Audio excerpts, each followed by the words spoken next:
White Lotus tá acabando, mas antes de acabar, a oficial do Omelete, que sempre promove teorias as mais loucas que vocês podem imaginar, tô aqui para ter uma conversa com vocês acerca de quais serão as grandes vítimas de White Lotus terceira temporada. Todo mundo sabe que em White Lotus sempre tem uma pessoa que, vai de arrasta, entendeu? E, basicamente, a gente passa a temporada tentando entender qual vai ser essa pessoa. A primeira temporada a gente teve uma morte, na segunda temporada 2 mortes, essa terceira temporada eu acredito que ela terá 3 mortes por muitas razões. Eu vou falar aqui o porquê dessas razões e também trazer algumas teorias dos internautas, tá? Dos loucos das teorias, beleza? Então vamos lá. A terceira temporada, só lembrando vocês, veio com algumas polêmicas, não necessariamente pré-produção, mas durante esses lançamentos, porque tem gente falando que não tá gostando muito das tramas que estão rolando. Particularmente, eu acho que isso é culpa da quantidade de personagens. A gente tem uma quantidade bem grande de personagens nessa terceira temporada. Normalmente, se você analisa a primeira e a segunda, elas têm cerca de protagonismo para 8 pessoas. Um pouco menos na primeira temporada, mas na segunda são 8 pessoas e nessa terceira a gente tem 13 pessoas.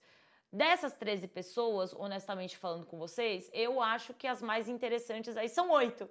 Então, meio que volta para o caminho inverso de que a primeira e a segunda temporada talvez tenham sido muito interessantes para o público no geral, porque tinham menos personagens e menos aprofundamento em tantas pessoas assim. Isso fazia com que a gente direcionasse a nossa atenção para pessoas específicas.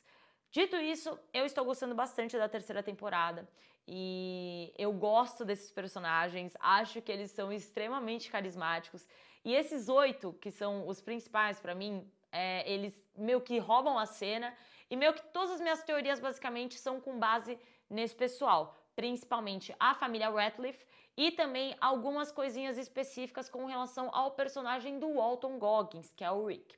Então, beleza. Hoje a gente vai falar primeiramente, passar rapidinho aqui pelo fato de que eu acho que o Guy Tok é a primeira pessoa que a gente sabe que, entre aspas, faleceu.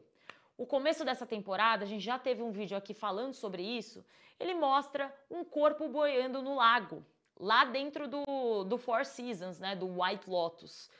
E basicamente esse corpo é de uma pessoa que tem o cabelo castanho escuro, então não é nenhuma das amigas loiras.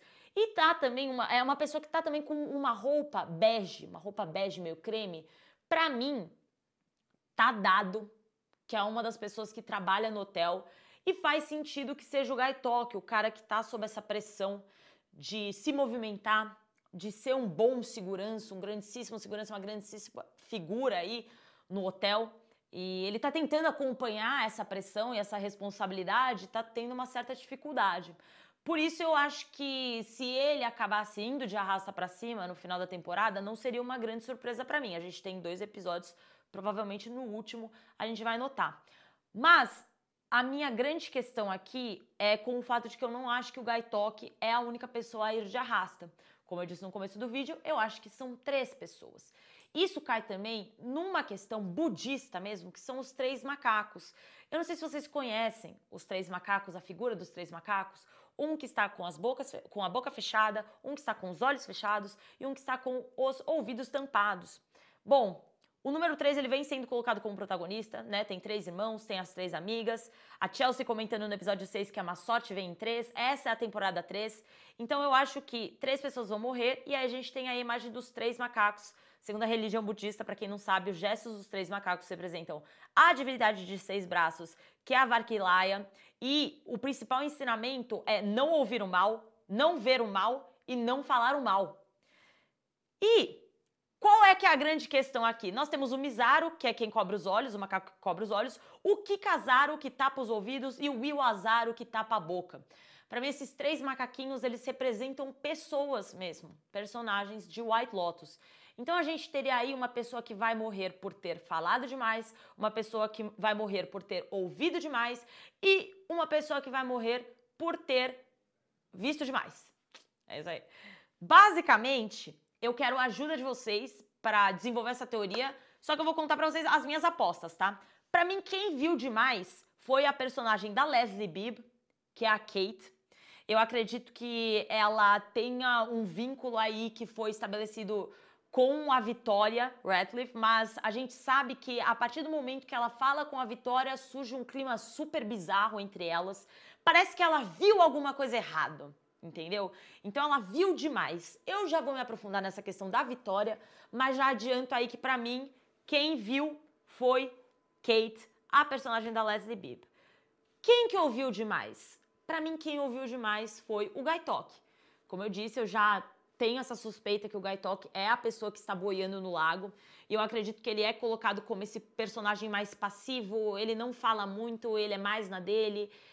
A Mu, que é a grande amiga dele, né? Então a gente vê os momentos de maior comunicação com a personagem da Lisa.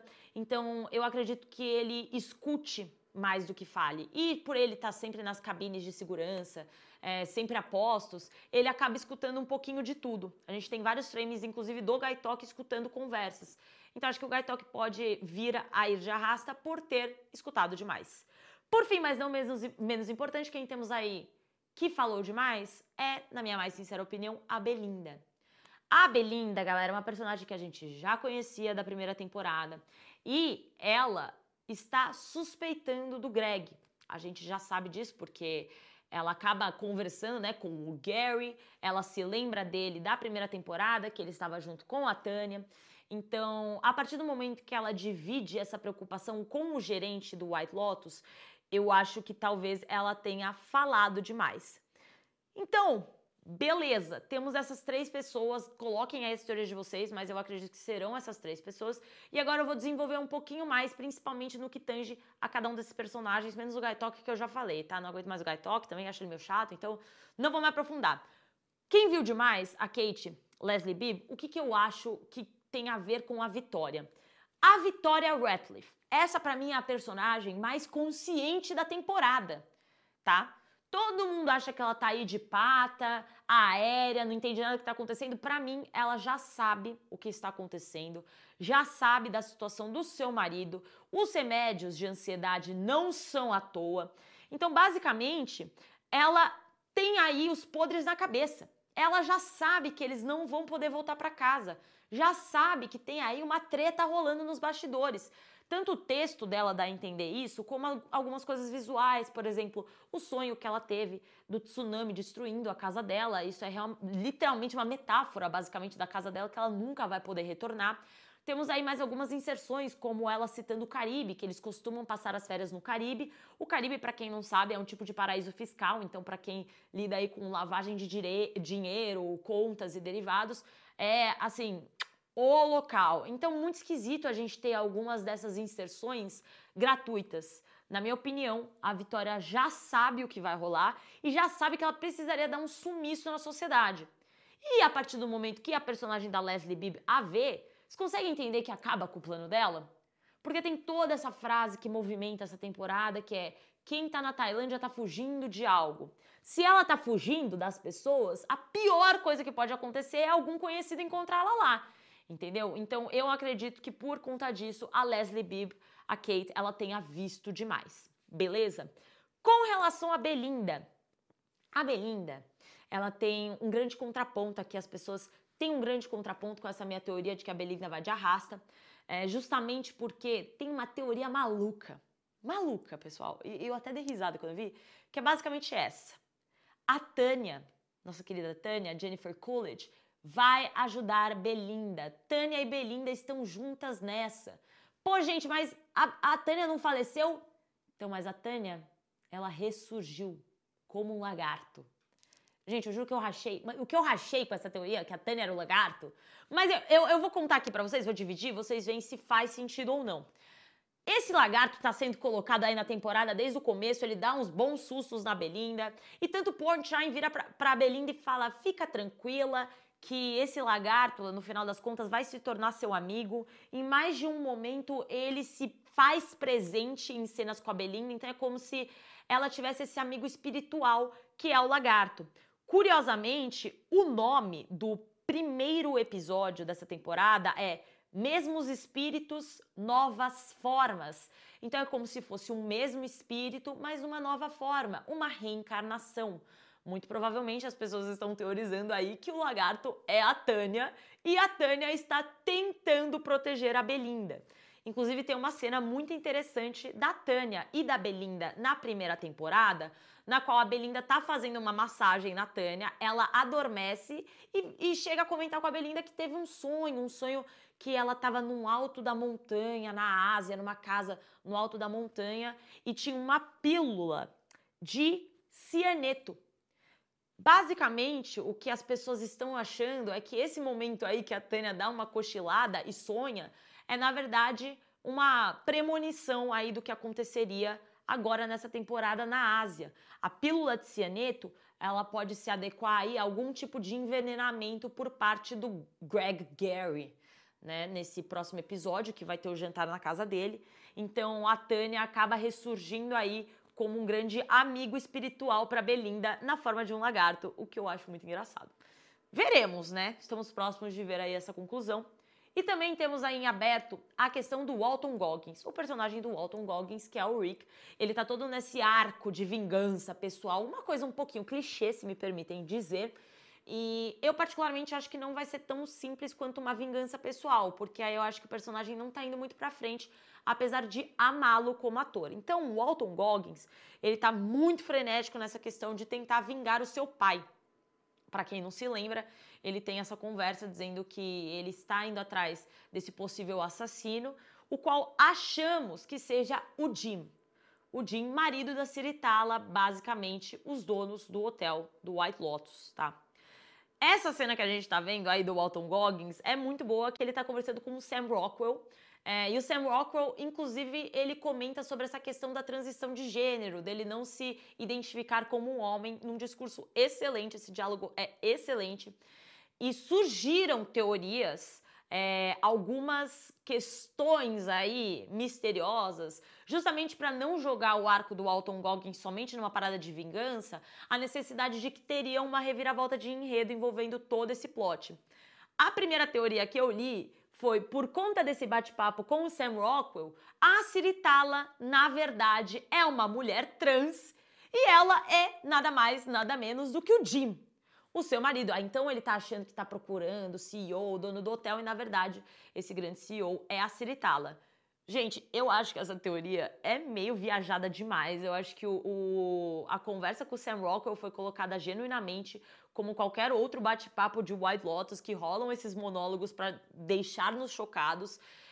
A gente já viu foto da Ciritala junto com o Jim, que é seu marido, então eu não acho que cabe muito essa teoria, mas assim, respeito todas as teorias porque eu sou uma louca da teoria também. Eu acho que o que cabe mais aí nessa situação é a segunda teoria que tá muito em forte, que é o fato do Jim, o CEO, ele ser o pai do Rick. Esse pai perdido aí, na verdade, ele não faleceu, na verdade, ele é o dono do hotel, e aí a gente vai ter uma grande reviravolta envolvendo a união dos destinos desses personagens, porque, na verdade, ser só um arco de vingança é de fato muito fraco, pelo menos pra mim, em se tratando de um personagem interessante como o Rick, mas que não teve um aprofundamento total, mas muito bem interpretado pelo nosso queridinho Walton Goggins.